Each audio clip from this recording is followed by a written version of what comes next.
శ్రీశైలేశదయాపాత్రం ధీభక్త్యాదిగుణార్ణవం యతీంద్రప్రవణం వందే రమ్యజామాతరం మునిం లక్ష్మీనాథసమారంభాం నాథయామునమధ్యమాం అస్మదాచార్యపర్యంతాం వందే గురుపరంపరాం యో నిత్యమచ్యుతపదాంబుజయుగ్మరుక్మ వ్యామోహతస్తదితరాని తృణాయ మేనే అస్మద్గురోర్భగవతోస్య దయైకసింధో రామానుజస్య చరణౌ శరణం ప్రపద్యే మాతాపితా యువతయస్తనయా విభూతిః సర్వం యదేవ నియమేన మదన్వయానాం ఆద్యస్య నః కులపతేర్వకులాభిరామం శ్రీమత్పదంఘ్రియుగళం ప్రణమామి మూర్ధ్నా భూతం సరస్య మహదాహ్వయ భక్తనాథ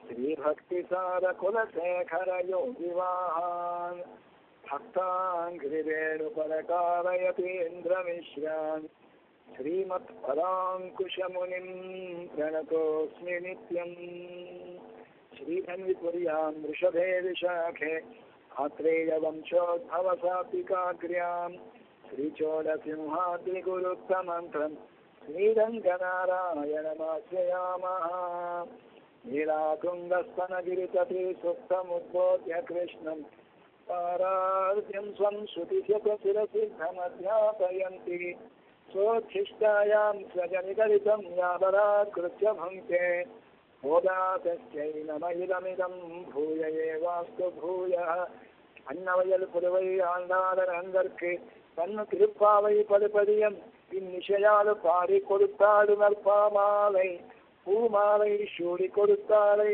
சொல்லு சூடி கொடுத்த சுடர் கொடியே தொல்பாவை பாடி அருளவல்ல பல்வரையாய் ஆகினீவேங்கரவர் சென்னை விதி அன்னவின் மாற்றம் நான் கரவா வண்டமேனது உந்து மதகரித்தனோராத தோல் வழியன் நந்தகோபாலர் மருமகலேனத்தின்னாய் கண்டன் கமழம் குழவி கரைதிரவாய் வந்து எங்கும் கோரியரை தனக்கானி மாதவி பந்தரமேறு பரக்கால கோயில் நன்கர கோவினக்கானி பந்தாறு விரவி உணமைக்கணன பேர்பாட செந்தா மரக்கையாறு சீராறு வரப்பா வந்து திரவாய் மகிழ்ந்து ஏலோரெம்பாவாய் ஆண்டாடு தீய திருவடிகளே சரணம் అస్మద్గురుభ్యో నమః. ప్రియ భగవద్బంధువులారా, మనం ఈరోజు ఒక అత్యద్భుతమైనటువంటి పాసురంలో మనం అడుగు పెడుతున్నాం. ఉండు మదగలితన్ ఓడాడ తోలువడియన్ అనేటువంటి పాసురం. ఈ పాసురాన్ని చక్కగా కనుక మనం నిత్యం కనుక అనుసంధానం చేసుకోగలిగినట్టయితే, తిరుపాయి 30 పాసురాలు కూడా ప్రతిరోజు మనం అనుసంధానం చేసుకోవాలి. కానీ ప్రత్యేకించి ఈ పాఠశాలను కనుక రోజు కనుక ఒక క్రమపరితో అనుసంధానం చేసుకున్నట్టయితే ఆ యొక్క అమ్మవారి యొక్క అనుగ్రహం అనేటువంటిది మన మీద సంపూర్ణంగా ప్రసరిస్తుందని చెప్పినటువంటి మాట. ఈ పాఠశాల మనకి దీంట్లో తిరు నరయూరు అనేటువంటి దివిదేశం ఏదైతే ఉందో అక్కడ ఉన్నటువంటి ఆ యొక్క దాన్ని ఏమంటాం మనం నాట్యాలు కోవిలు అంటాం. అక్కడ ఉండే ఆ యొక్క దివిదేశ పెరుమాళను గురించి పాడిందని చెప్తారు మనకి ఆండాళ్ళ తల్లి. తర్వాత అంతేకాకుండా భగవద్రామానుజుల వారికి అత్యంత ప్రీతిపాత్రమైనటువంటి పాశురం కూడా ఇదిగో ఏంటో మదగలిత అనేటువంటి పాశురం. అంతేకాకుండా ఇదే పాశురం లోపల ఆ యొక్క భగవద్రామానుజుల వారి యొక్క దివ్యవైభవాన్ని కూడా చక్కగా వర్ణింపబడింది ఈ పాశురంలో. అయితే మన వాళ్ళందరూ ఈ గోపికలు ఉన్నారే, ఈ గోపికలందరూ కూడా చక్కగా నందగోపుల వారి భవనానికి చేరుకున్నారు. మరి అక్కడున్నటువంటి కోయిల్ కాప అతని యొక్క అనుగ్రహం పొంది లోపలికి వెళ్ళి ద్వారపాలకుడు ఆయన యొక్క అనుజ్ఞ పొంది చక్కగా లోపలికి వెళ్ళారు. లోపలికి వెళ్ళిన తర్వాత నందుని మేలుకొలిపారు, యశోదాదేవిని మేలుకొలిపారు, కృష్ణుడిని మేలుకొలిపారు, మరి బలరాముడిని మేలుకొలిపారు. కృష్ణుడు మాత్రం లేకపోయేసరికి ఏంటి మనం ఇంత బలరాముడిని చెప్పినప్పుడు కూడా లేవలేదు అని కొంచెం ఆలోచన పడ్డ గోపికలు అన్న మనం చిన్న పొరపాటు చేశాం కదా, అసలు కృష్ణస్వామికి అత్యంత ప్రాణభూతురాలైనటువంటి నప్పిన పిరాటి అంటే మన నీలాదేవిని మనం మేల్కొల్పలేదే అని చెప్పని నీలాదేవి ఎవరికి ఉందో ఆవిడ్ని ఇదిగో ఈ పాసనలో మీరు కొడుతున్నారు. ఎలాగైతే శివ ధనుర్భంగం చేసి ఆనాడు శ్రీరామచంద్రుడు సీతాదేవిని చేపట్టాడో అదే విధంగా ఈ కృష్ణావతారం లోపల భగవానుడు 7 ఎద్దులని కలిపి కట్టి వాటిని సప్త వృషభాలను భంజించి ఇదిగో ఈ నీలాదేవిని వివాహం చేసుకున్నారట స్వామి. అయితే యశోదాదేవికి ఒక తమ్ముడు అంటారు, కుంభుడు అంటారు. కుంభుడి భార్య పేరు ధర్మద. వీళ్ళిద్దరికి ఒక కూతురు ఎవరంటే ఇదిగో నీలాదేవి. అయితే ఈ నీలాదేవి ఎవరైతే ఉన్నదో స్వామికి అత్యంత ప్రీతిపాత్ర అయితే ఇదిగో ఆవిడని మీరు కొడుతున్నారు. అంటే మనకు ఒక చిన్న రహస్యం ఉంది. ఎప్పుడు కూడా మనం ఎలా వెళ్ళాలి, మనం వెళ్ళేప్పుడు క్రమ పద్ధతిలో వెళ్ళాలి. ఆలయంలో ఒక మర్యాదను తెలుసుకుని అక్కడ పరివారంలో నమస్కారం చేసి అక్కడికి వెళ్ళిన తర్వాత పుదు పరంపరాపూర్వకంగా వెళ్ళిన తర్వాత అక్కడ ముందుగా ఎవరిని ఆశ్రయించాలి మనం అంటే ముందు భగవంతుని కాదు, అక్కడ అమ్మవారిని ఆశ్రయించాలి. అమ్మవారి యొక్క పురుషకారంతో అంటే ఆవిడ యొక్క సిఫార్సుతోటి వెళ్ళి భగవంతుడిని మనం పొందవచ్చు. అయితే భగవంతుడి విషయంలో అప్పుడు ఎప్పుడు కూడా ఆశ్రయించే దశ, అనుభవించే దశ అని ఉంటాయి కదా. మనం భాగవతోత్తముల్ని ఆశ్రయించాం, సదాచార్యుని ఆశ్రయించాం, భగవంతుడి యొక్క మంత్రాన్ని పొందాం. అయినప్పటికీ కూడా భగవాన్ ముఖోల్లాసం అనేటువంటిది కలగదుట. అయితే ఇంకా ఆశ్రయం దశ కూడా పూర్తి కాదుట. అమ్మవారిని కనుక ఆశ్రయించినట్టయితే ముందుగా అప్పుడు దీనికి పూర్ణత్వం అనేది కలుగుతుంది. ఎందుకంటే అమ్మవారు ఈ ఎడమ పెట్టిన జీవుడికి అది వేరే ముఖం పెట్టుకున్నటువంటి భగవానుడికి మధ్యలో మధ్యవర్తి కింద ఉంటుంది మన అమ్మ. అయితే అమ్మవారిలో ఉండే మనకి లక్షణం ఏంటి అంటే అమ్మవారికి మన అందరి మీద కూడా అంటే మనందరూ జీవకోటిలో వెళ్ళాం కదా, జీవులందరి మీద కూడా పరిపూర్ణమైనటువంటి వాత్సల్యం ఉంటుంది అమ్మవారికి. అలాగే అమ్మవారికి భగవంతుడి మన మీదేమో వాత్సల్యం, అది భగవంతుడి మీద వాల్లభ్యం. అంటే ఏంటి వల్లభుడు కదా, వల్లభుని అది వాల్లభ్యం. మనందరూ వత్సలంతా దూడలాంటి వాడడం, ఆవుకు దూడలు మనం అలాగా. కాబట్టి మన మీద ఏముంటుంది అమ్మవారికి వాత్సల్యం అనేటువంటిది ఒక లక్షణం ఉంటుంది. అయితే మనం చేసుకున్నటువంటి అనేక జన్మలలో చేసుకుని వస్తున్నటువంటి కర్మ రాశి పాప రాశి మూలంగా మనం అది మనంతా మనం పోగొట్టుకోలేము, సర్వేశ్వరుని మనం పొందలేము. అయితే భగవానుడికి తన మీద ఉండేటువంటి ప్రేమని ఆధారం చేసుకుని స్వామి యొక్క స్వాతంత్రాన్ని కొంచెం తగ్గించి మనలందరినీ కూడా కాపాడేటట్టు అమ్మవారు చేస్తుంది సార్. అంటే అందుకే అమ్మవారు మనం ఏమంటాం, ఒక చక్కని అందమైన పేరు ఉంది, పిరాన్ అనే పేరు భగవానుడికి. పిరాన్ అంటే పేరు ఉపకారకుడు అని అర్థం. అలాగే మనకి అమ్మవారికి ఏం పేరు పిరాటి. మనం అంటాం కదండి, గోదా పిరాటి, సీతా పిరాటి, రుక్మిణి పిరాటి.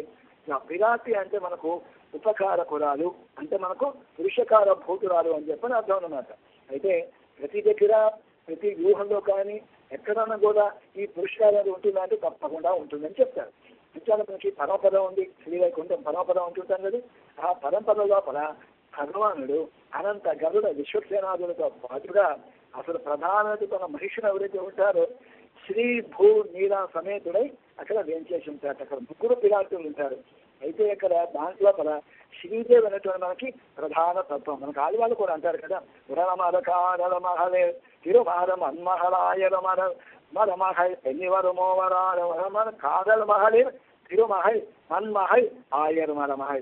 అంటే ఏమంటే లక్ష్మీదేవి, మన్మహల్ అంటే భూదేవి, ఆయర్ మరమహల్ అంటే మనకి ఇదిగో నీలాదేవి మనకి నప్పిన పిరాటి అంటున్నమాట.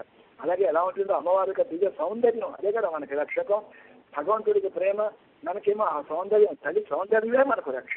కోండలం అలరమంగైక్కం మన్మరందుక్కం పొలవాయుల ఫలందొక్కం కేడు వందన్నైతే చక్కటి అందమైన విలక్షణ కేశభాష్యం కలిగి లక్ష్మీదేవికి, భూదేవికి, పురకాంతైనటువంటి నీలాదేవికి అనే వల్లభుడైనటువంటి భగవానుడు అని చెప్పనంటారు.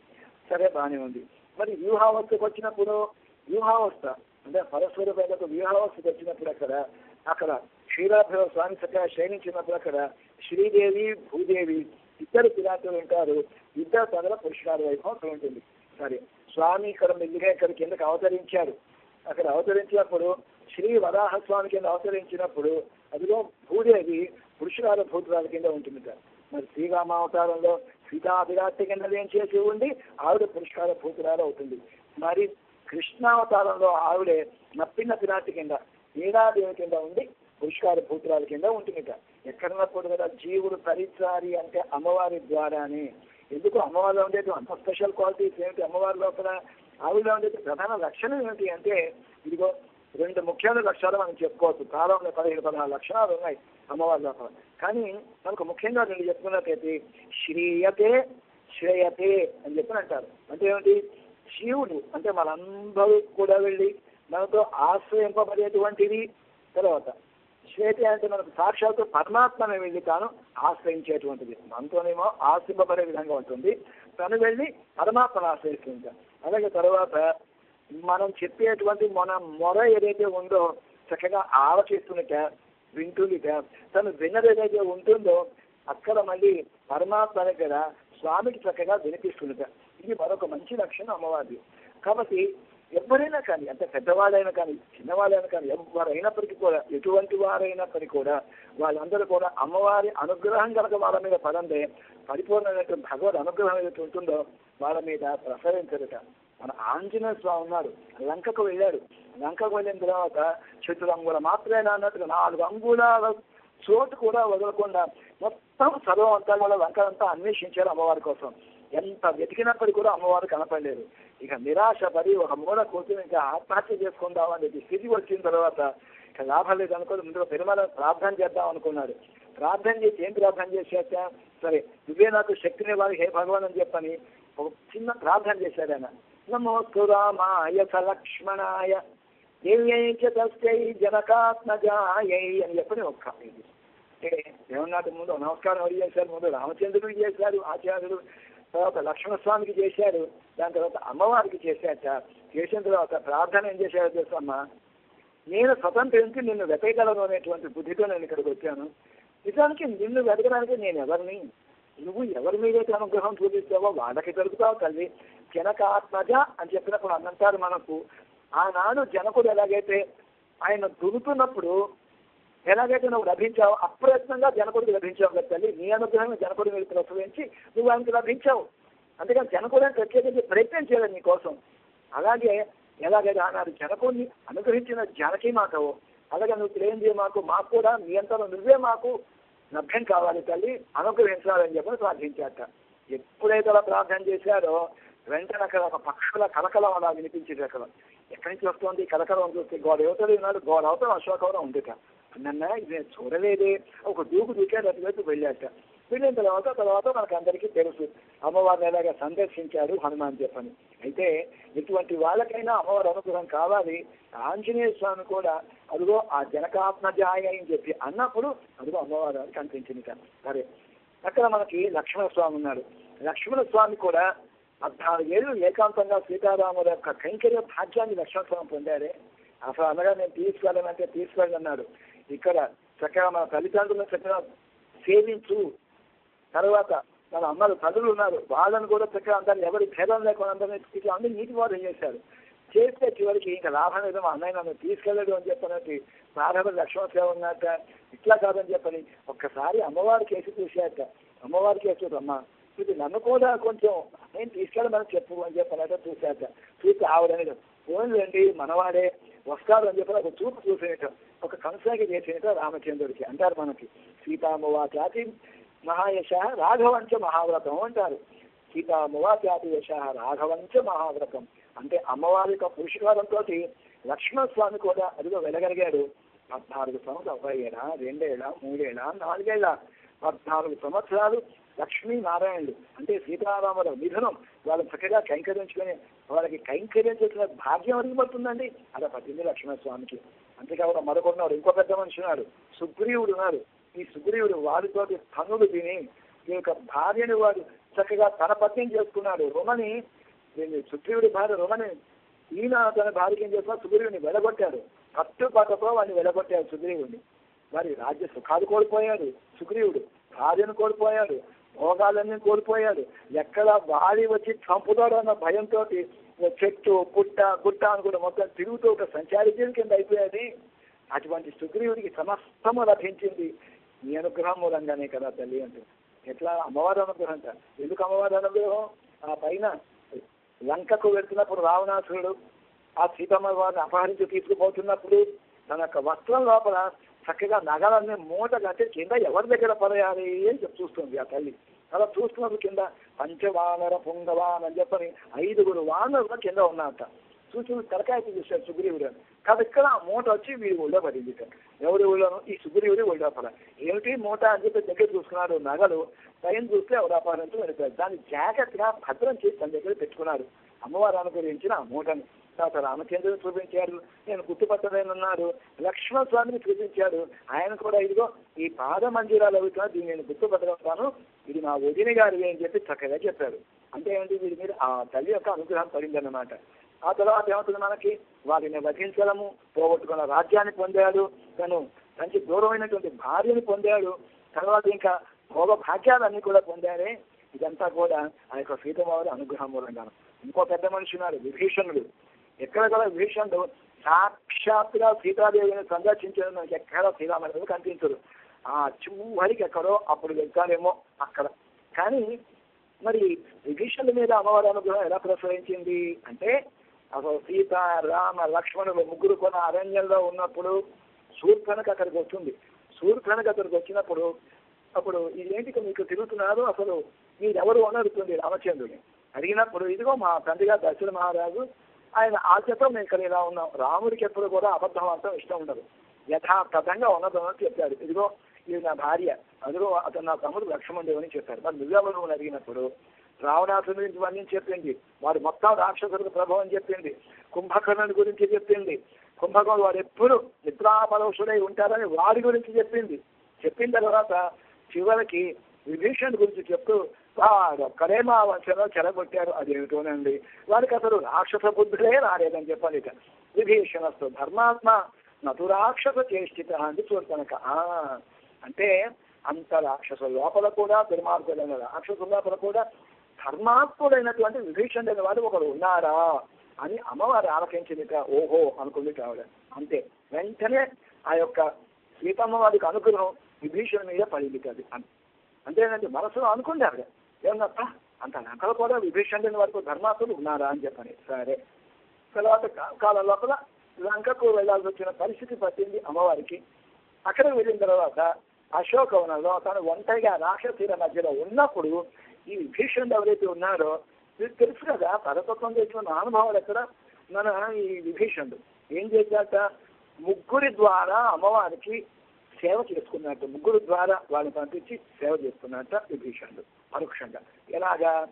త్రిజట. ఈ త్రిజట విభీషణుడికి సోదరి.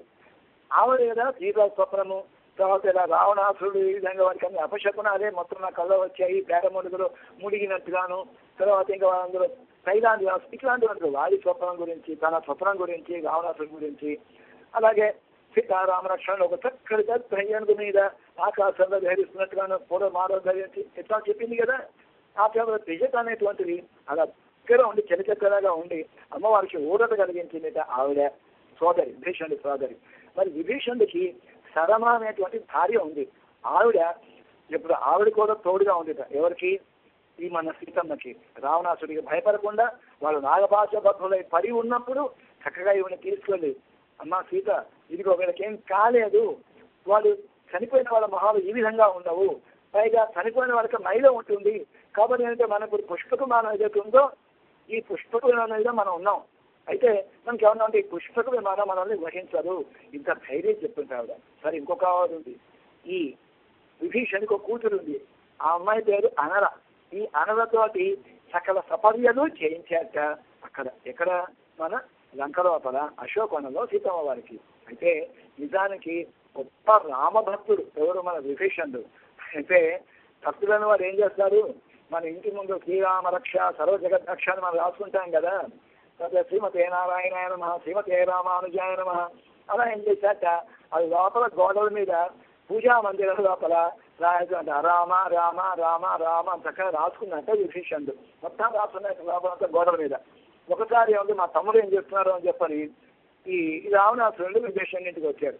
చూడంగానే ఎక్కడా వినగానే కొంచెం పూజా మందిరాలు వెళ్తారు కదా లోపలికి, వెళ్ళి చూడంగానే కోపం వచ్చింది రావణాసుడికి. ఇదేమిటయ్యా తమ్ముడు, ఇదేంటి ఇలా రాశావు, రామ రామ అని రాసావా, మన శత్రువు అయినటువంటి ఆ రాముడి పేరు నువ్వు రాసావా, రామ రామ అని చెప్పాను. అన్నయ్య శత్రువా, రామ అంటే నేను రామ అని రాసిన శత్రువు అనుకుంటున్నావా? కాదయ్యా అన్నది. నువ్వు రాసావు కదయ్యా రామ అని చెప్పని అనుకుంటాను. కాదయ్యా, నేను మిమ్మల్ని మిమ్మల్ని వదిలి కానీ నేను మనసా వాచా కర్మలా పూజించుకుంటున్నాను అని చెప్పారు అన్నమాట. అమ్మన్నా ఎలాగయ్యా అంటే చెప్పారట. రావణ శబ్దాల ముందక్షరం రా కదా, తర్వాత మండోదరి మా వదిలి గారు కదా, మా కదా, కాబట్టి రా మా అని చెప్పని షార్ట్గా చేసుకున్నారు. నేను దాన్నే నేను ఉపాసన చేస్తున్నాను అన్నారు. చాలా మంచిది అని చెప్పని వెళ్ళిపోయారు రావణాసురుడు. కాబట్టి ఏంటి కదా విభీషణుడు వారు కూడా ఎప్పుడైతే అమ్మవారి అనుగ్రహం పడిందో తర్వాత రామచంద్రుడిని శరణాగతి చేయగలిగాడు, అలాగే ఆ లంకారాజ్యానికి పట్టాభిషిక్తుడు కాగలిగాట. అలాగే మన ఆంజనేయ స్వామి అంతవరకు వచ్చి నువ్వెవరు అని చెప్పి అడిగినప్పుడు ఏం చెప్పాడండి ఈయన? భూతోహం కోసలేందస్య, నేను రామచంద్ర దూతని ఏం చెప్పానన్నాడు మొట్టమొదటి మాట. అయితే తర్వాత అమ్మవారు రావణాసురుడికి చేసిన బోధ ఇది తస్య ధర్మాత్మ శరణాగత వత్సల నేను మైత్రీ భవతు ఇది జీవితునిచ్చతి ఇట్లాంటి ఎంతో బోధ చేసింది రావణాసుడికి. ఇవన్నీ విన్న తర్వాత అబ్బా ఇప్పుడు కదా నాకు సంపూర్ణమైనటువంటి భగవద్గొప్పని నేను అవగాహన చేసుకోగలిగాను అని చెప్పి అనుకున్నాక అప్పుడు ఆయనకి అర్థపంచక జ్ఞానం సిద్ధించింది. ఆయనకి ఆంజనేయ స్వామికి తాను ఎవరో తెలుసుకున్నాడు. తర్వాత పరమాత్మ రాముడి గురించి వైభవం గురించి తెలుసుకున్నాడు. దాని తర్వాత నిజంగా అసలు ఫలం ఏమిటి అంటే కైంకర్యమే ఫలం అని చెప్పి అది ఫలం తెలుసుకున్నట్ట కదా. ఏ ఉపాయము దానంటే భగవానుడే ఉపాయం అన్నటువంటిది అది తెలుసుకున్నాక గ్రహించాక విరోధి స్వరూపం ఎవరు? ఇదిగో ఈ లంకలో ఉన్నటువంటి రాక్షసులందరూ కూడా భగవంతుడిని జీవుని పొందలేకుండా చేసేటువంటి విరోధులు వీళ్ళు. కాబట్టి వీళ్ళకు చూపు చూడాలి అనుకున్నట్ట. తర్వాత మనకి తెలుసు మొత్తం అంతా కూడా ఇంకా చిన్న కార్యం మిగిలింది అని చెప్పని లంకని మొత్తం దహించి పారేశాడు. అయితే లంకని మొత్తం ఎప్పుడైతే దహించి పారేశాడు ఆంజనేయ స్వామి, అది విరోధి స్వరూపం కదా. దీంతో ఒక మాట అంటారు, దేశలో రామో లక్ష్మణశ్చ మహాబల అని చెప్పని అలా చెప్తూ ఎవరయ్యా ఎవరు ఈ కోర్టు ఎవరు తగలబెట్టిన వారి వీడెవరు అని అందరూ అనుకున్నప్పుడు రాసోహం కోసలేంద్రస్య రామస్య కృష్ణ కర్మణ అని దూతోహన నోడుతోనే ఇది రామదాసుని చెప్పిన పరిచయాలే ఇది వైభవం. నిజంగా అమ్మవారు ఎందుకు వెళ్ళిందండి లంకకి? అమ్మవారికి లంకకి వెళ్ళాల్సిన రావణాసురుడు అపహరించేటువంటి శక్తి సామర్థ్యాలు ఉన్నాయా నిజంగా రావణాసురుడికి? తనంతకు తానే ఈ దేవతలు భార్యలు ఎవరైతే జైల్లో ఉన్నారో బంధింపబడి ఉన్నారో వాళ్ళని విడిపించడం కోసం చెప్పని కట్టే వెళ్ళింది. లేకపోతే ఆ రావణాసురుడు నిజంగా ఈయన అపహరించే శక్తి నిజంగా వారికి లేదు. తాను వెళ్ళగలిగింది కాబట్టి తీసుకెళ్ళగలిగారు అని చెప్పని అంటారు మన పూర్వాచారులు. ఎందుకని ఆవిడికి తెలియదా? జింక వచ్చింది మాయ జింక అని చెప్పి అమ్మవారికి తెలియదండి. రాముడికి తెలిసే వారిద్దరు ఎవరి మీద చర్చించుకున్నారు. లక్ష్మణుడు చెప్పాడు, అన్నయ్య ఇది రాక్షసమయ్య వాడు మారీచుడు. నాయన లక్ష్మణ ఒకవేళ కనుక వాడు కనుక మారీచుడే కనుక అయినట్టయితే వాడిని చంపుతాను, కాదంటే ఆ జింక చర్మ తీసుకొస్తాను అని చెప్పి అన్నాడు. అప్పుడు సీతమ్మ వారు అంటుంది, మారీచుడైతే చంపండి, జింక చర్మ అయితే చక్కగా అందరూ కూర్చుందామంటుంది. అమ్మవారికి తెలుసు. అయినప్పటికీ ఆవిడ దేవతల్ని ఈ దేవతా స్త్రీలు ఎవరుతుంటారో వాళ్ళని చెర విడిపించడం కోసం తానుగా అక్కడికి వెళ్ళి బంధింపబడింది. అంతేకాకుండా అక్కడికి వెళ్ళిన తర్వాత కూడా రావణాసుడికి బోధ చేయటం విడిచేసి ఎంత ధైర్యం ఉండాలండి ఆవిడకి. అలాగే పాపం ఆంజనేయ స్వామికి తోకకి నిప్పు ముట్టించి మొత్తం అంతా తిప్పుతున్నారు. ఈ తిప్పుతున్నప్పుడు ఈ వెళ్ళి చెప్పారు, ఈ రాక్షసి వెళ్ళి అమ్మవారికి చెప్పారా, సీత బాగా అయింది, ఒక ఎర్రమూతి కోతి వచ్చింది చూడు, తామరముఖ కపి అంటారు. ఎర్రమూతి కోతి వచ్చిందే, ఆ ఎర్రమూతి కోతికి చక్కగా ఈ తోకకి ఈ బట్టలు చుట్టి నిప్పు ముట్టించి తిప్పుతున్నారు. బాగా అయింది శాస్త్రి అని చెప్పారు. అప్పుడు ఆవిడ ఏముందో తెలుసునా, ఒక మాట అందితే ఆవిడ వెంటనే వాళ్ళు వెళ్ళిపోయిన తర్వాత, నేనే కనుక రామచంద్రుడి యొక్క ఉత్తమ పాతివచ్చిన ఇల్లాదిని కనుక అయినట్టయితే అని చెప్తూ సీతో భవ హనుమత అని చెప్పింది ఆవిడ. అంటే ఏంటి? కాల్చే స్వభావం అగ్నిదేవుని కాల్చొద్దని చెప్పలేదు, హనుమంతుడి మాత్రం ఏం చేయొద్దు. ఏ విధంగా మేము వేడి కాదు కొంచెం కూడా ఉంటాను వీల్లేదు, చల్లగా ఉండాలని ఆంజనేయ చూస్తున్నట్టు ఒక మంట మండాలి. ఇది ఎక్కడ అది ఎక్కడ నీళ్ళలో ముచ్చిది, చల్లని నీళ్ళలో ముచ్చిది అనిపిస్తుంది అనుకున్నట్టు విజృంభించేద్దాం అని తగలబెట్టాక. అలాగే ఎప్పుడైతే రావణాసురుడు వారి దగ్గర ఒక మాట అంటుంది అమ్మవారు, అంటే నేనే కనుక తలుచుకుంటే నత్వాకుల దశక్రియ భస్మ తేజస్సు ఒక మాట అంటుంది మన సీతమ్మ. అంటే నేనే కనుక తలుచుకున్నట్టయితే ఇప్పటికిప్పుడు నేను పూర్తి కింద మార్చగలను రావణ, కానీ ఎందుకు చేయను? ఎందుకు అంటే నా స్వామి ఆజ్ఞ లేదు, అందువచ్చి నేను చేయనట్టుగా. కాబట్టి ఎందుకు మనకు ఎవరికైనా కానీ ఆ అమ్మవారు ఆ తల్లి అనుగ్రహం కనుక లేకపోతే ఎటువంటి వాళ్ళైనా కూడా కార్యసిద్ధి అనేది పొందలేక అమ్మవారి సన్నిధి ఉంది కాబట్టి శూర్పణకి తన ఏదైతే మన ప్రాణం దక్కింది. కాకాసులు ఒక కనుగొకటి కూడా వారికి ప్రాణం దక్కింది. ఇంత అది విశేషం ఉంటుంది. భగవంతుడి యొక్క స్వాతంత్రాన్ని తగ్గిస్తుంది. భగవంతుడు ఎప్పుడు ఎలా ఉంటాడు? ఆయన నిరంకుశుడిగా ఉంటాడు భగవానుడు. అంటే ఎప్పుడైతే మన మీద ఈ జీవుల మీద ఆయనకి మనం చేసేటువంటి స్వతంత్రించి మనం చేసేటువంటి పాప కర్మలు ఏవైతే ఉంటాయో దీనికి చాలా కోపం వస్తుంది భగవానుడికి. అయితే ఆయన కోపం వచ్చినప్పుడు ఆయనలో ఉండేటువంటి కొన్ని గుణాలు ఉంటాయి. స్వామిత్వని, సౌరభ్యమని, వాత్సల్యం అని, కృప అని, ఇలా చాలా కళ్యాణాలు ఉంటాయి. కొంచెం ఆ గుణాలన్నీ కూడా ఒక మాస్క్ వేసినట్టుగా అలా కొంచెం దూరం అవుతాయి. దూరం కాగానే ఇలా ఏదో శిక్షించాలని బయలుదేరుతారు స్వామి. బయలుదేరినప్పుడు అమ్మవారు అంటుంది, స్వామి ఎక్కడికి బయలుదేరారు స్వామి, ఏదో కొంచెం గెటప్ చేంజ్ చేస్తున్నారే, ఏదో కొంచెం మేకప్ చేసుకుంటున్నట్టున్నారు, ఎక్కడికి అని చెప్పి అడుగుతుంటారు. అడిగితే వీడు చూడు ఎంత మహాపాపులు వీళ్ళు ఈ పాపాత్మలు వీళ్ళు ఎవరైతే ఉన్నారో ఇంతమంది పాపాత్మలు వీళ్ళందరూ అవుతున్నారు, భరింపలేకుండా ఉంది, వీళ్ళని శిక్షిద్దామని చెప్పి నేను వెళ్తున్నాను అని చెప్పాను. అయితే అమ్మవారు అంటున్నట్టు శిక్షిద్దామని మీరు వెళ్తున్నారు కదా అంటే ఎందుకు మీరు పాపం చేశారనే కదా. అవును, మీరు పాపం చేశారు, శిక్షించాలి. ఈ ప్రపంచం లోపల అసలు పాపం చేయని వాళ్ళు ఎవరు, తప్పు చేయని వారెవరు అంటే అన్నప్పుడు తప్పు చేయని వారని అడిగినప్పుడు అందరూ తప్పు చేశారు, అందరూ తప్పు చేసేవాళ్ళే ఈ ప్రపంచంలో. కానీ అమ్మవారు ఏమంటుంది, తప్పు చేయని వాళ్ళు ఎవరు అంటే మనిద్దరం కూడానా అంటారు స్వామి. అవును, మనిద్దరం కూడా తప్పు చేసిన వాళ్ళే. ఇంకా తల్లిదండ్రులే తప్పు చేస్తే పిల్లలు తప్పు చేయకుండా ఉంటారా అని అంటుంది. అంటే మనం తప్పు చేసామా అంటే నీ గొడవ నాకెందుకు కానీ ముందు నేను తప్పు చేసిందా అని అంటుంది.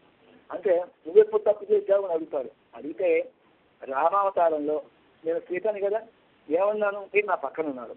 ఎవరు పుంసాం మోహన రూపాయ పుణ్యశ్లోకాయ మంగళం అని మహర్షులు కీర్తించే మహానుభావులే మీరు, సాక్షాత్ నవ మన్మధుడు వంటి వారే మీరు. అలాగే మీరు పక్కన ఉండగా ఆ పిచ్చి మాయలే ఏదైతే ఉందో ఆ మాయ వేడి దీన్ని దాన్ని ఆకర్షిత నేను చేసిన తప్పు కదా. ఓహో అంటే నేను మాత్రం ఏం తప్పు చేయలేదు అన్నట్ట స్వామి. అంటే అయ్యా మీరు తప్పు చేయలేదు అంటున్నారు, అదే రామావతారంలో మీరు కొంచెం గుర్తు తెచ్చుకోండి. ఏం చేశారు మీరు?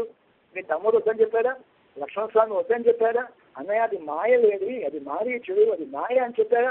అయినప్పుడు కూడా వినకుండా దాని వెనకాల పరిగెత్తారు కదా మీరు. నేను ఏదో అన్నాను, ఆడదాన్ని ఏదో కోరాను, 100 కోరికలు ఉంటాయి. ఆడవాళ్ళ కోరికలు తెలుసో తెలియక ఉన్నటువంటి కోరికలన్నీ కూడా మగవాళ్ళు తీర్చేపోయినా ఇది ఇంకోనేంటి, ఇంత పెద్ద రామాయణం జరిగింది, మీరు ఆ వేరు వెనకాల గడపతే కదా, కాబట్టి మీ తప్పు కదా. అంతేకాకుండా ఇంకో మాట ఉంది, మీరేంటి మీకు పరిహాసాలు, ఆడవాళ్ళతో మీకు పరిహాసమా? ఎట్లాంటి వారు మీరు? ఆడవాళ్ళకి పరిహాసం చేయొచ్చా? వెధవది అంటే ఏంటి, దానికి భర్త లేడు, దానికి ముసలిది, అలాంటిదంతా మీకు పరిహాసమా? ఎవరో తెలుసా మీకు స్వామి? అది శూర్పణఖ వచ్చేసరికి ఇదిగో నాకు భార్య ఉంది, నేను కాదు, అక్కడ లక్ష్మణుడి దగ్గరికి వెళ్ళు అని పంపించారు. పాపం అది అక్కడికి వెళ్ళింది. అక్కడికి వెళ్తే నేనే ఒక దాసుడిని, దాసుడికి ఇంకో దాసిగా అన్నాడు. మరి ఈ తిప్పలలో దాని కోపం వచ్చింది. అప్పుడు కదా నేను ముక్కు ఇదంతా మరి తప్పు కదా, మీరు చేసిన తప్పు కదా. సరే సరే ఇవన్నీ ఎందుకు, ఇదంతా ఇంత రామాయణం నాకు ఎందుకు, ఏం చేయమంటావు అని అడుగుతాను. రక్షించండి వీళ్ళందరినీ కూడాను అంటే. ఇగో మరి నరకాలు లోకాలు ఏమైపోవాలి అంటే మరి మీ పెరుగులు ఏం కావాలి అంటుంది అమ్మవారు. పెరుగులా? అవును, మీకు కొన్ని పెరుగున్నాయి కదా, కరుణా సింధువు, ఆపద్బాంధవుడు, అనాథ రక్షకుడు, ఇట్లాంటివన్నీ పెరుగులు ఉన్నాయి కదా. ఇవన్నీ కూడా ఏమవుతాయో తెలుసా స్వామి? ఆ చెప్పు ఏమవుతాయంటే ఇదిగో పేరుకు మాత్రం ఉంటాయి కానీ అది మీకు లేవనే అనుకుంటారు జనం అందరూ. ఎలాగా? నేతి బీరకాయ అంటాం. నేతి బీరకాయలో నెయ్యి ఉంటుందండి ఎక్కడన్నా. అలాగే పాలకూర, పాలకూరలో పాలు ఉంటాయా? అలాగే పెరుగు తోటకూర, పెరుగు ఉంటుందా అందులోపల? అలా ఉంటాయి మీ పెరుగులు అన్నీ కూడా అని చెప్పాను.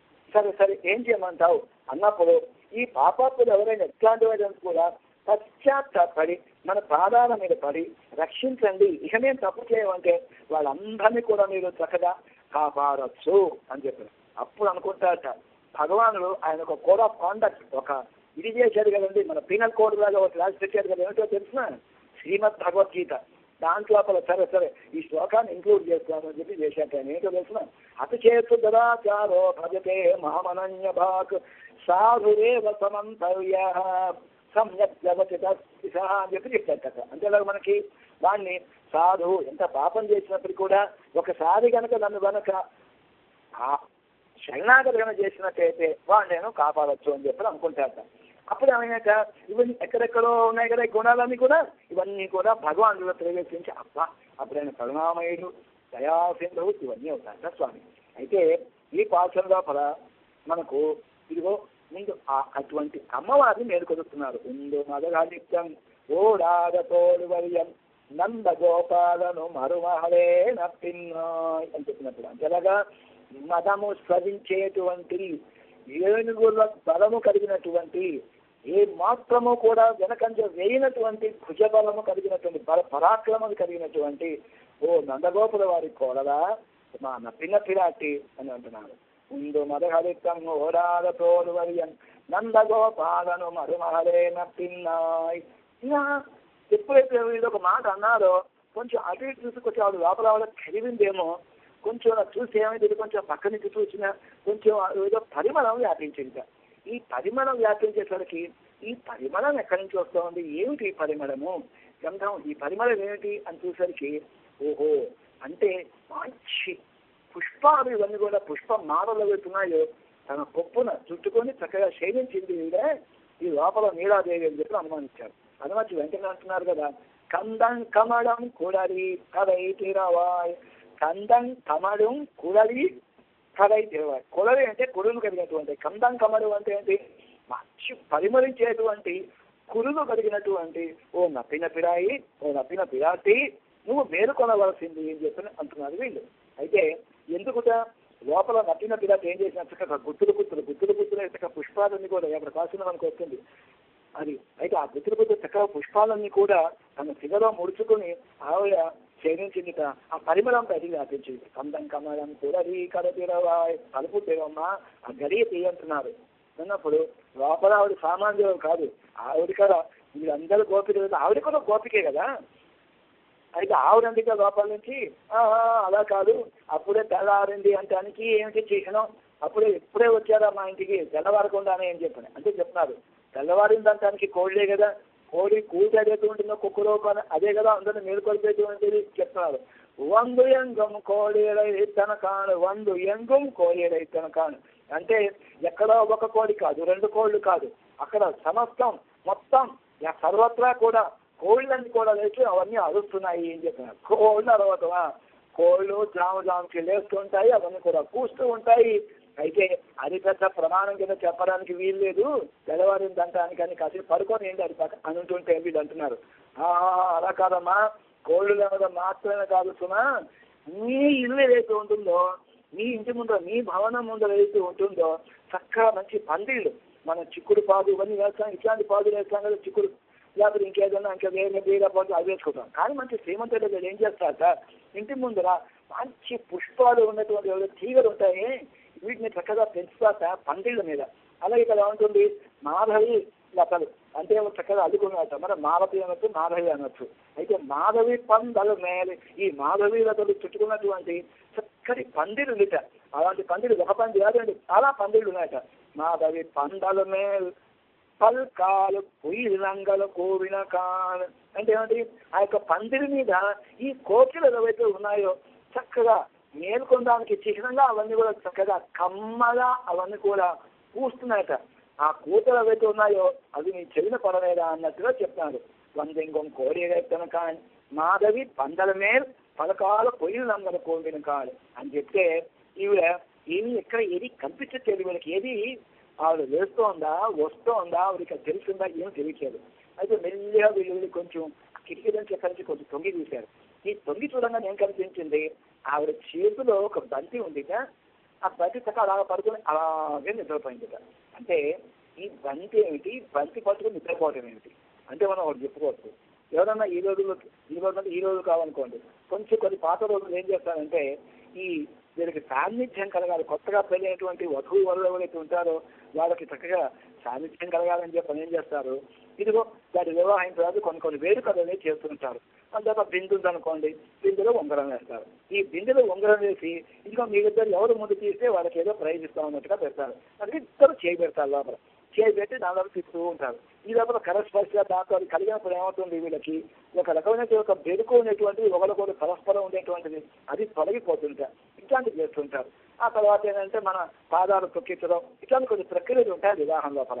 అయితే ఎప్పుడైతే ఏమైనా అయిపోయిన తర్వాత చెయ్య ఏదైతుందో చక్కగా పూలపాకు దాని మీద దాన్ని అలంకరించి దాని మీద వీళ్ళిద్దరిని కూర్చోబెడతారు. కూర్చోబెట్టి 35 అందరూ వీళ్ళు ఇక్కడ ఉంటారు. కూర్చుని వీళ్ళు ఏం చక్కగా పాటలు పాడుతూ ఉంటారు. వీళ్ళందరూ కూడా పాటలు పాడుతూ ఉండటమే కాకుండా బంతాట ఆడిస్తారు. బంతాట దాన్ని ఏమంటారు, మళ్ళీ చెండు ఉంటుంటుంది కదా, చెండాట అంటాం వీళ్ళు. అయితే చక్కగా గుండ్రంగా బంతిలాగా చుట్టి వీళ్ళు అమ్మాయి ఏమో అదిగో వరుడు వైపు వేస్తుంది, వరుడు ఏమో ఇదిగో వరుడు వైపు దీన్ని వేసుకుంటారు బంతి. ఇలాగా బంతులాట అని చెప్పి దాన్ని అంటుంటారు. అయితే ఈ నీలా కృష్ణుడు కూడా ఏం చేశాక చక్కగా రాత్రి బంతి ఆట ఆడాట, ఈ చెండాట ఆడారు. ఈ చెండాట ఆడినప్పుడు ఏమైందిట, గెలిచిన వాళ్ళ చేతిలో ఇదో ఈ బంతి ఉంటుందిట. అమ్మవారు చక్కగా ఈ బంతి ఆడింది, ఈవిడ గెలిచింది, ఈవిడ చేతిలో బంతి ఉంది, బంతి కృష్ణుడికి ఇవ్వలే. ఈ బంతి అలాగే పట్టుకొని ఈవిడ నిద్రపోయింది. ఈ నిద్రపోయేసరికి మరి చెండాట ఆడింది కదా, ఆడినప్పుడు అమ్మవారు ఎంత సుకుమారమైనటువంటిది ఆవిడ, చాలా సుకుమారమైనటువంటిది కదా ఆవిడ. ఈ ఆడి అరిసిపోయిందిగా పడుకుంది, ఆ చేతిలో బంతి పట్టుకొని పడుకుంది ఆవిడ.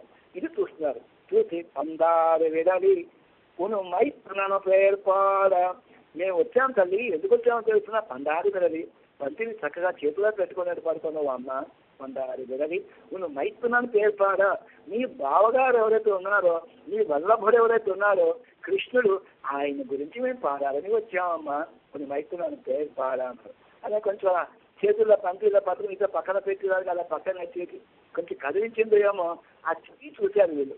చెయ్యి చూడగానే ఏమంటుంది వీళ్ళకి, ఈ పందారు వేలు మైత్రులను పేర్పాడ చూడంగానేట, అది సరే వీరు అక్కడ కొంచెం పంచిని పక్కన పెట్టి చెయ్యి ఇలా కొంచెం పైకి తీసి ఇది గాజులు కొంచెం వెనక్కిలా చేసుకుని ఒక దూకున అలా ఆవిడ రావాలని చెప్పి చూస్తుంది. వస్తున్నారా, ఇంకా కొంచెం ఆగండి అంటే మెల్లిగా వచ్చే ప్రయత్నం చేసింది ఆవిడ.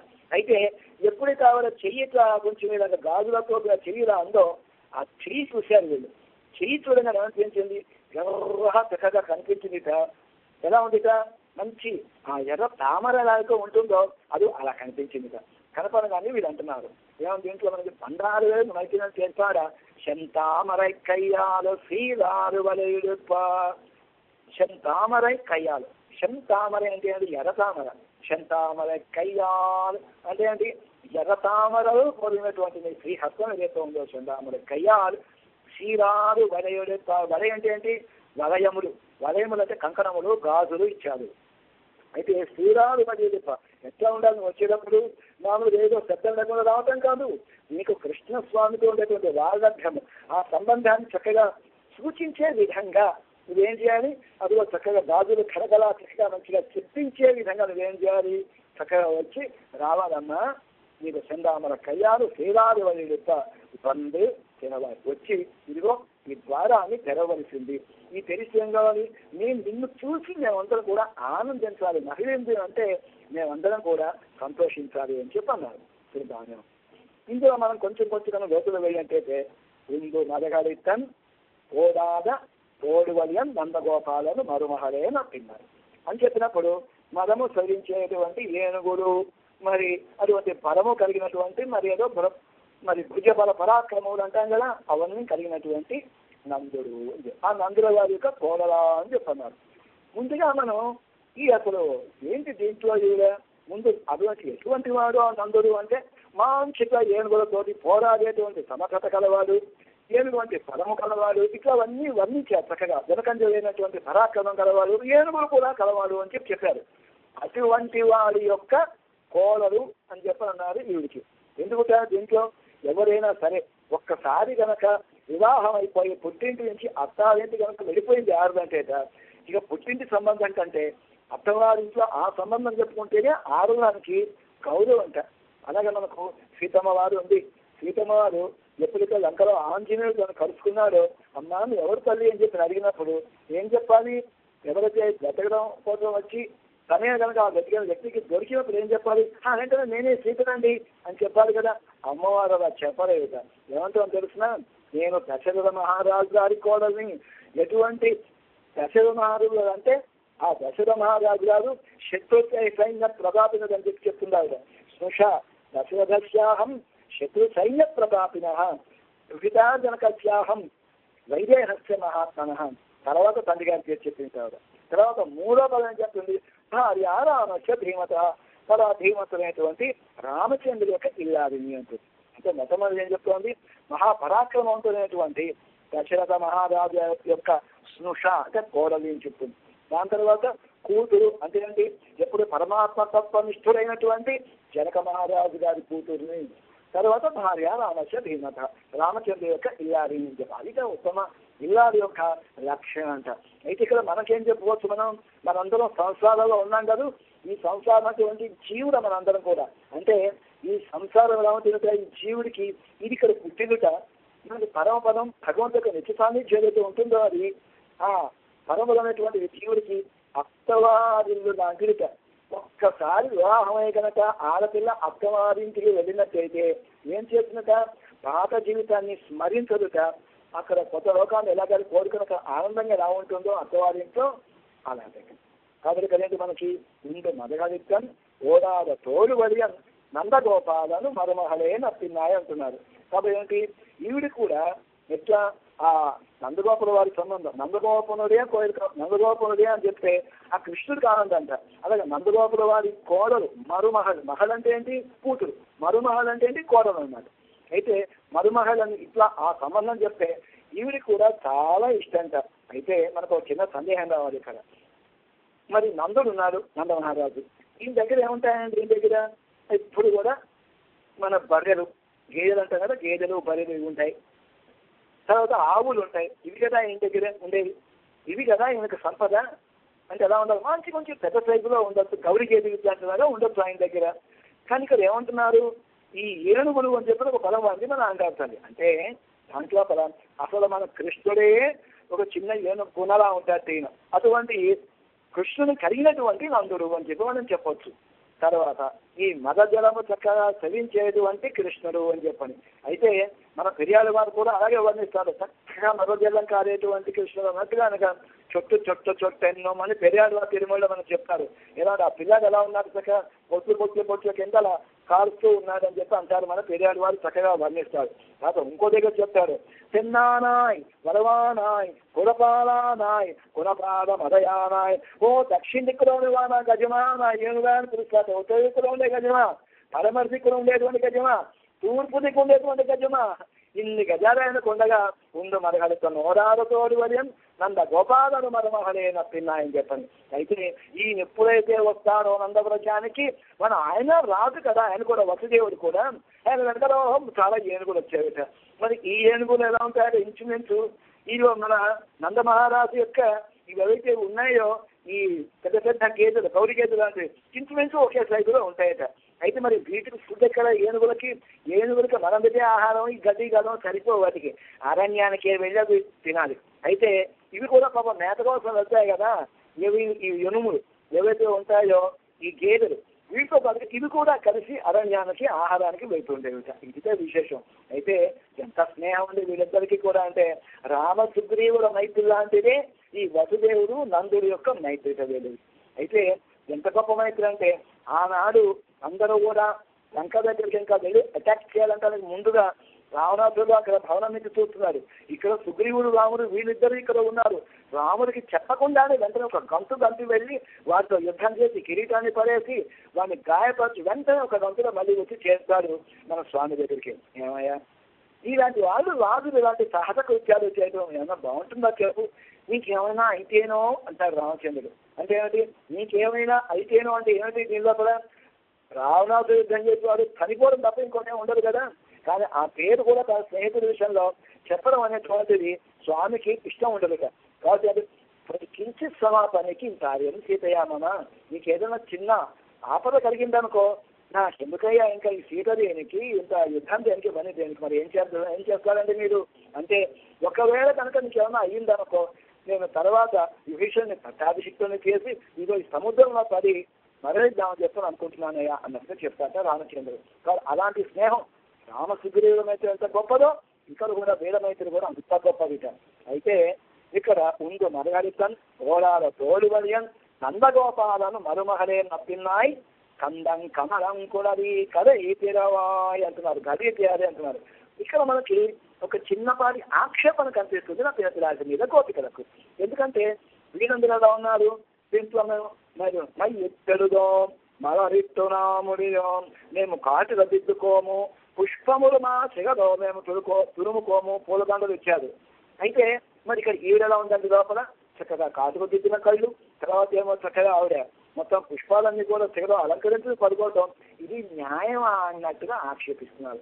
అంటే మేమందరం మీ పిల్లలను కానవుతాయి, మేమందరేమో భోగాలన్నీ కూడా పరిచయించి కృష్ణుడి కోసం మేము పరితపిస్తూ ఉంటే నువ్వు ఈ విధంగా చేయనించడం నీకు న్యాయమా అని చెప్పంటున్నారు. కందం కమలం కూడా కరైతే వాయి వందెందుం కోడి ఎలై తన కాడు వందెంగం కోడి వేస్తుంటాను. అంటే ఏంటి, తెల్లవారిందా అని చెప్పి అడిగినప్పుడు అమ్మా చక్కగా అంతటా సర్వత్రా కూడా ఈ కోళ్ళని కూడా పూస్తున్నాయి అని చెప్పి అన్నారు.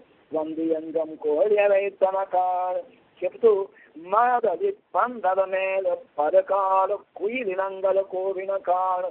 అంతేకాకుండా ఈ మాధవి పందిరి ఏదైతే ఉంటుందో వాటి మీద చేరినటువంటి కోకిలన్నీ కూడా కమ్మగా చక్కగా పూస్తున్నాయి అని చెప్పన్నారు. అయితే దీంట్లో ఒక చిన్న విషయం మనం గమనించాలి.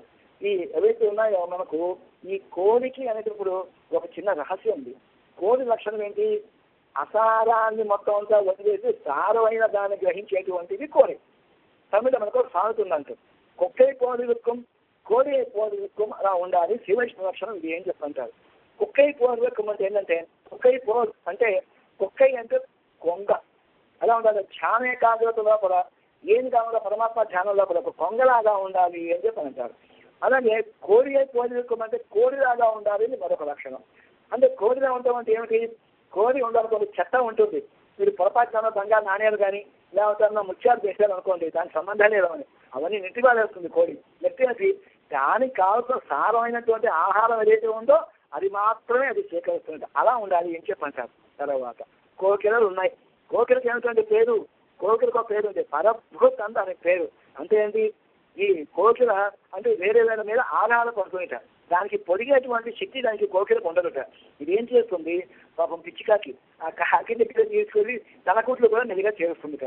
అయితే కాకి అనుకుంటుంది కదా అవి ఇవి కూడా నా కూట్లే అనుకుంటుంది, ఒకేలా ఉంటాయట. కారణం తెలుస్తున్నా, కాకి కోకిల రంగులు అన్నిట్లో ఒకేలాగా ఉంటాయో చూడటానికి. అందుకే అంటారు. మరి ఎలా తెలుస్తుంది, తేడా ఎలా తెలుస్తుంది అంటే, ఈ పిల్లలు ఉంటాయి కదా, ఈ గుడ్లు పొరుగుతా ఆ గుడ్లు కూడా రెండు పొరుగుతుంది కాకి. ఈ కాకి పిల్లలు వాడి కంఠాన్ని బట్టి చెప్పచ్చు కాకి అని.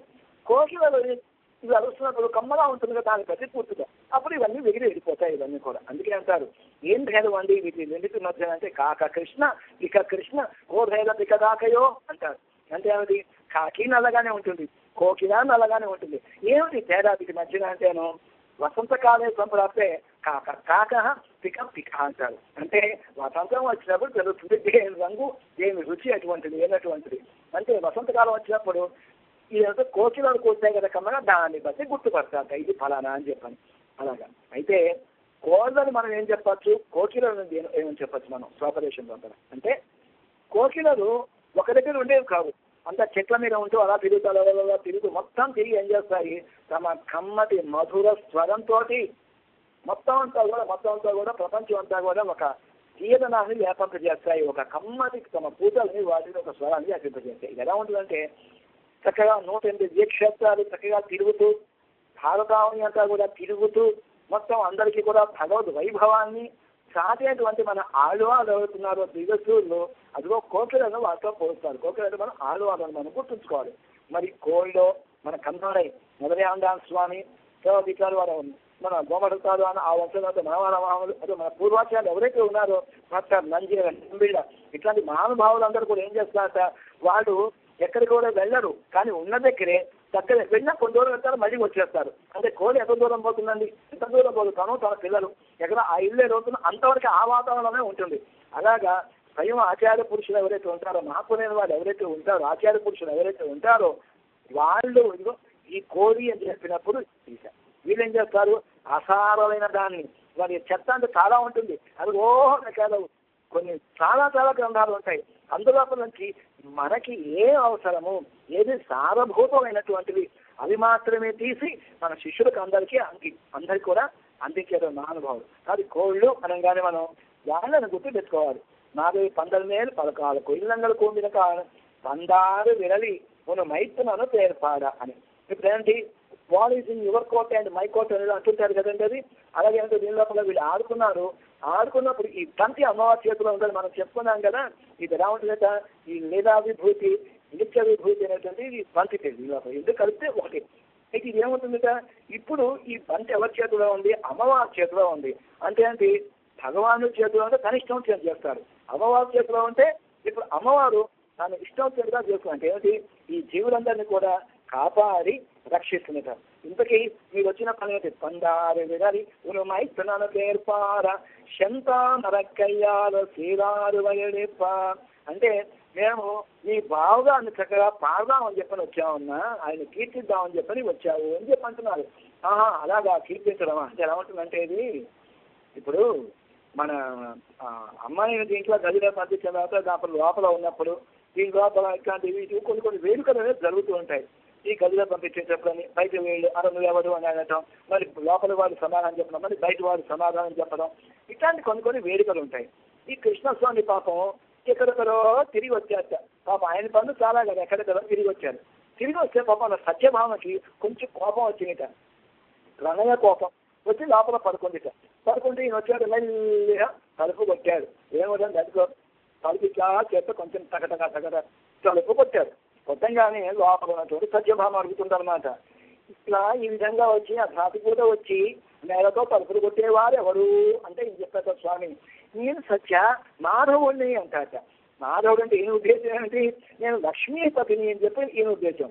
కానీ ఆవిడేమంటుంది లోపలంటే చమత్కారం అనమాట. అక్కడ వసంతుడువా, మాధవుడు అంటే వసంతుడు అని అర్థం ఉంది. వసంతుడివా, ఇక్కడ ఏం పని, ఇక్కడ వెళ్ళు అంటున్నట. కాదు సత్య, నేను చక్రిని అంటే నేను చక్రాన్ని సురక్షాన్ని ధరించిన వాళ్ళని స్వామి ఉద్దేశం. చక్రి అంటే ఏమిటి? కుమ్మరాడు కూడా చక్రాలు వీటిని కదా చక్రం దాన్ని చేస్తాడు కదా. కుమ్మరాడి నువ్వు రాత్రి పదే పనయ్యా, ఉదయం రా, ఇప్పుడు మా కొండలు అక్కర్లేదు అంటుందట. అబ్బా కాదు సత్య, నేను ధరణీధరుణ్ణి అంటాట. ధరణీధరుణ్ణి అంటే ఏంటి?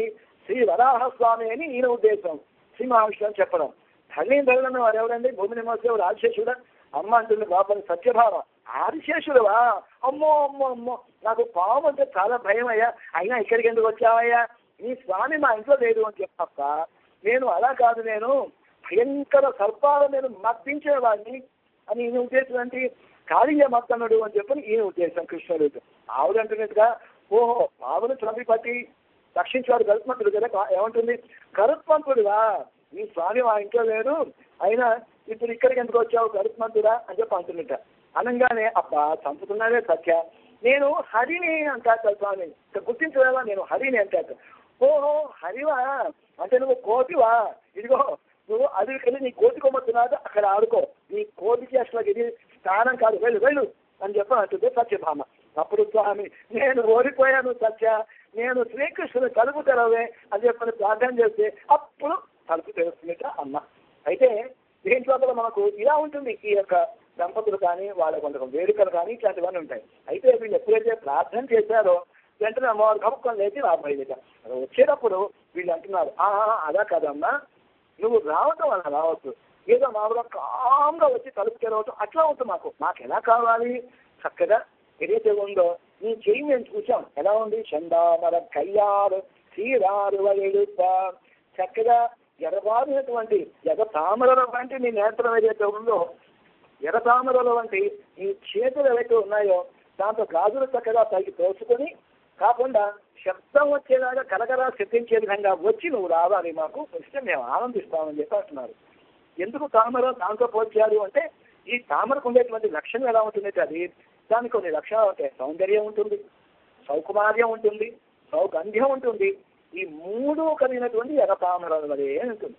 కొన్ని పుష్పాలు ఉంటాయి, చాలా అందంగా ఉంటాయి, కానీ చూస్తే ముట్టుకుంటే కరుగ్గా ఉంటాయి. సుకుమారం అనేది వాటిలో ఉండదు. సరే, కొన్ని ఎలా ఉంటాయి? చక్కగా అందంగా ఉంటాయి, చక్కగా సుకుమారంగా కూడా మృదుగా ఉంటాయి. కానీ ఏం ప్రయోజనం అండి? వాటి అస్సలు వాసనే ఉండదు. వాసన లేని పువ్వు బుధ కోటికి కొంగుమంగా అదో పద్యం చెప్పారు, అలా ఉంటాయి కదా. కానీ ఇక్కడ ఎలా ఉంది? మంచి అటువంటి మూడు లక్షణాలు కలిగినటువంటి ఈ యొక్క శ్రీ హస్తం ఏదైతే ఉందో దాంతో వచ్చి మీరు తెలిసి మమ్మల్ని అందరినీ కూడా అనుగ్రహించాలి అని చెప్పని, మేము మీ యొక్క తీర అనుగ్రహం ఏదైతే ఉందో దానికోసం మేము అందరం కూడా నిరీక్షిస్తూ ఉంటాము అని చెప్పన్నారు వీళ్ళందరూ కూడా. అంటే నీ శ్రీహస్తం ఎటువంటిది? తిరుమాళ్ళ వంటిది కాదు.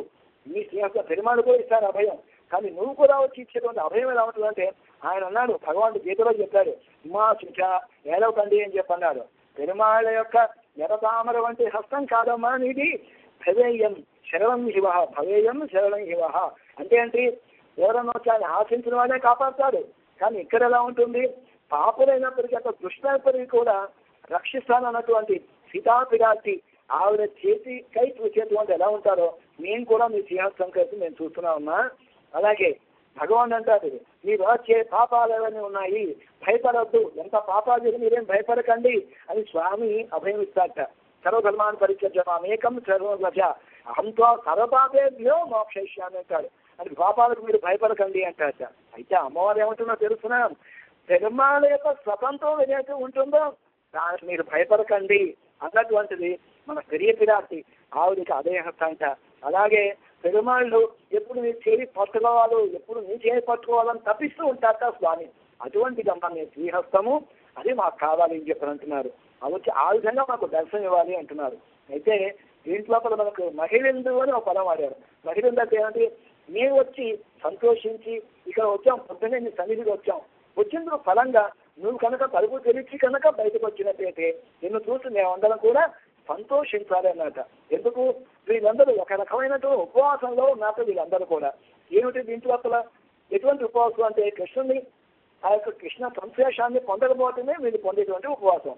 అయితే ఇప్పుడు ఎలాంటి ఆనందం మీద కలగలట, నువ్వు వచ్చి మాకు సేవ సాధించడంతో నేను చూస్తాం కదా నేత్రపరంగా మా కంటికి ఒక ఆహారంలా ఉండాలి అని అంటున్నారు. అలాగే వడి ఉడిపా అని చెప్పిన కంకణాల సమయం ఉంది, మా చెవులకి ఎంత కావాలంటే ఉపవాసం అది తీరాలి. అలాగే స్వామి యొక్క పేరుపాడ, నువ్వు మైత్రుని పేరుపాడు అంటున్నాం కదా, ఆ తిరునామ సంకీర్తనంతో మా నాలుకకు ఉండేటువంటి ఉపవాసాన్ని పోగొట్టాలి. తామర కయ్యాలని చెప్పి ఆ తలుపును స్పృశించడం, బయటకు వచ్చిన మూలంగా దాని మూలంగా ఏంటి మామూలు స్పృశించడం మూలంగా స్పర్శేంద్రియం ఏదైతే ఉందో అది మా చక్కగా కడుపు నిండాలి అని చెప్పినమాట. ఇన్ని రకాలుగా చక్కగా ఈ పాల్గొన్న కదా దీంట్లో చెప్పబడింది. మొత్తం కూడా అమ్మవారి యొక్క దివ్య వైభవం ఏదైతే ఉందో అది చెప్పబడింది పాల్గొన మొత్తం లోపల. భగవద్రామానుజమునీంద్రులు ఇతి సార్వభౌములు ఎవరైతే ఉన్నారో వారికి అత్యంత ప్రీతిపాత్రమైనటువంటిది ఈ భాషణం. అయితే శ్రీరంగం లోపల ప్రతి నిత్యము కూడా వారు ఒక 7 గృహాలు దాంతో చక్కగా వీరు ఏం చేసాం మాధవకరం అనేది చేసేవారు, అంటే భిక్ష స్వీకరించేవారు మన భగవద్రామాంజులు. ఏమిటండి మాధవకరం ఎందుకంటే అది 7 గృహాలు అంటే తుమ్మిద అంటే మనం ఇదేంటో తేనెకి అది ఉంటుంది కదా, అది పుష్పాల లోపల ఉండేటువంటి ఏదైతే భ్రమరం ఏదైతే ఉంటుందో అది 7 పుష్పాల్లో వివిధ పుష్పాల్లో అది ఆ మధువును స్వీకరిస్తుంది. అయితే దాంతో దాన్ని చినిపోతా నిండిపోతుంది, ఏదిగా నిండిపోతుందేమో. దాన్ని ఆదర్శంగా తీసుకుని ఏం చేస్తారట సన్యాసులైన వాళ్ళు మహాత్ములైన వాళ్ళు వీళ్ళు 7 గృహాల లోపల భిక్ష స్వీకరిస్తారట. సరే, ఇప్పుడు మతంలో ఇప్పుడు మరి ఎవరైనా పెద్దలు కనుక బయటికి వెళ్ళి కనుక ఏదైనా ఒక ఇట్లా వెళ్ళేటప్పుడు వారి నోట్లో భగవన్నామం ఉంటుంది. బయట వాళ్ళైతే ఎవరైనా కానీ మన వాళ్ళు ఏం చేస్తారట, మన చేరు స్వాములు ఇట్లాంటి వాళ్ళు మన సన్యాసులు ఏం చేస్తారంటే వీళ్ళు వెళ్ళేటప్పుడు ఆయువాదిక దివ్య ప్రబంధం ఏదైతే ఉంటుందో ఆ సూక్తిని అనుసంధానం చేసుకుంటూ వెళ్తారట వీళ్ళు. మరి వెళ్ళేటప్పుడు ఇప్పుడు ఇదేంటి అనధ్యయన కాలం కదా, అనధ్యయ కాలంలో కేవలం ఏం చదవాలి? ఇప్పుడు ఈ యొక్క ధనుమాసం సమయం లోపల అమ్మవారి తిరుపావళి కదా మనం అనుసంధానించుకోగలం. తర్వాత కాలంలో మనకి ఉపదేశనాలు ఇవన్నీ వచ్చాయి, కానీ ఏం అనుసంధానం చేస్తున్నది తిరుపావళి మాత్రమే. అలాగే ఉదయవాళ్ళు కూడా మన భగవద్రామాంజులు భిక్ష స్వీకరించడానికి తీరంగ వీధిలో వెళ్ళేటప్పుడు చక్కగా ఎన్నో ఆవృతులు ఈ తిరుపావళి ప్రబంధాన్ని చక్కగా వీరు విజ్ఞాపనించు మనం స్మరించుకుంటూ చక్కగా పైకి హెచ్చరించుకుంటూ వీరు స్మరించుకుంటూ వెళ్ళేవారు మన భగవద్రామాంజులు. అలా తిరుగుతున్నప్పుడు వీరి గురువు గారి ఇంటికి వెళ్ళాక, గురువు గారు ఎవరు మహాపూర్ణుల వారు, వారిని ఏమంటాం మనం అందులో పేరుంది పెరియనంబి గారు అని వాళ్ళని అంటాం కదా, వారి గృహానికి చేరాక. అంతవరకు మిగిలిన పాసురాలను మారు గడిపోయిందని మధ్యన ఏంటనన్నారా ఈ పాసురాలన్నీ అయిపోయినాయి.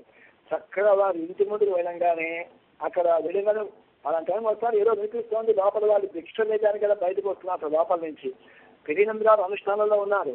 ఎందుకు వారు ఏం చెప్పి అమ్మా వచ్చినట్టున్నారు, కొద్దిగా వెళ్ళి భిక్ష వేయమమ్మా అని చెప్పారు. అచ్చుడాయి తలుపు తీసుకున్నారు, తలుపు తెచ్చుకుని రాబోతోంది. అక్కడ ఇక్కడ ఉంది మరతోడి అయిపోయింది. నందగోపాలను మరుమహలే నప్పిన్న అయిపోయింది. కందం కమలం కురడీ కర తెరవాయ్ వందుయంగం కోరిలై తనకాన్ అయిపోయింది. అది కూడా మాధవి పందల మేలు కొయిల్లంగల కోవిల పందారు మైత్రులను పేర్పాడ ఇవన్నీ అయిపోయినాయి. అయితే చివరికి ఎప్పుడు వచ్చారు వీరు చందామరక్కయ్యాలనే పదం దగ్గరికి వచ్చారు వీరు. ఆ రాగానే అప్పుడు అలాగే ఈ పదాన్ని చెప్పడము అక్కడ తలుపు చేసుకుని మన పెరియనంబి గారి కూతురు అత్తుడాయమ్మ గారు ఆవిడ బయటికి రావడం ఏకకాలంలో సంభవించి భిక్షాపాత్ర చేతిలో పట్టుకుని. అయితే అత్తుడాయంటే ఏదో తుడాయ అంటే మనకి తులసి, అత్తుడాయమ్మ అంటే తులసమ్మ గారు అని మనం చెప్పుకోవచ్చు. తులసమ్మ అని తులసమ్మ అని చెప్పిన ఆవిడ బయటకు వచ్చిన భిక్షాపాత్ర ఇప్పుడు చందామర కయ్యాలు శ్రీరాలువ ఎడుప్ప 100 తిరువాయి మహిళందని మేము సంతోషించే విధంగా ఎవరు వచ్చారు?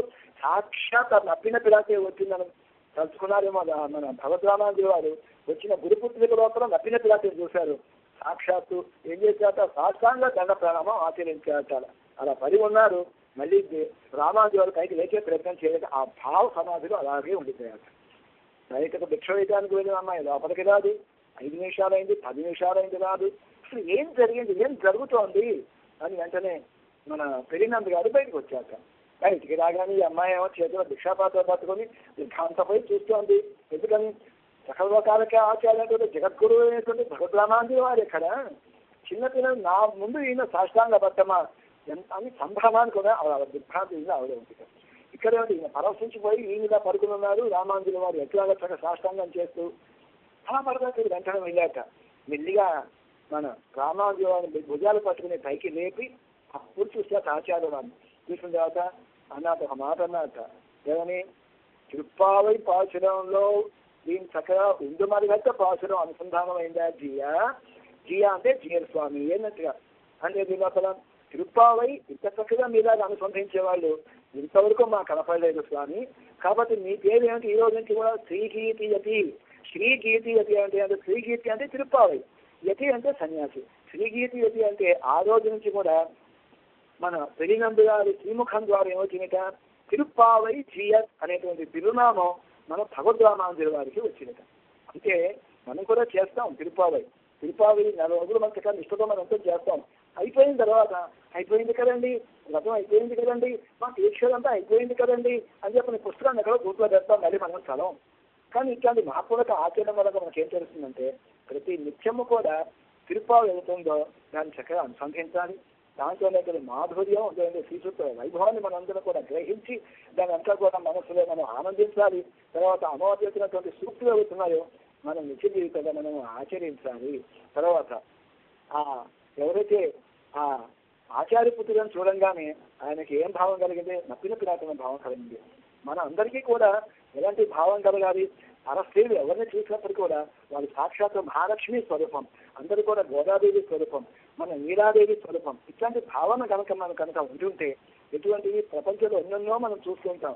అయ్యో అంటుంటారు కదండి, నేరాలు, ఘోరాలు, రకరకాల అత్యాచారాలు, అకృత్యాలు ఇవన్నీ కూడా ఒక అడ్డుకట్ట వేయచ్చు. అందుకే మనకేంటి? అమ్మవారి యొక్క అనుష్ఠానం, ఆవిడ యొక్క ఇచ్చినటువంటి యొక్క ప్రబంధ యొక్క గొప్పదనం, దాన్ని చక్కగా ఆచరణలో చూపించిన భగవద్రామాంజీ యొక్క అనుష్ఠాన వైభవం మనకందరికీ కూడా చక్కగా ఆదర్శప్రాయంగా నిలుస్తుంది.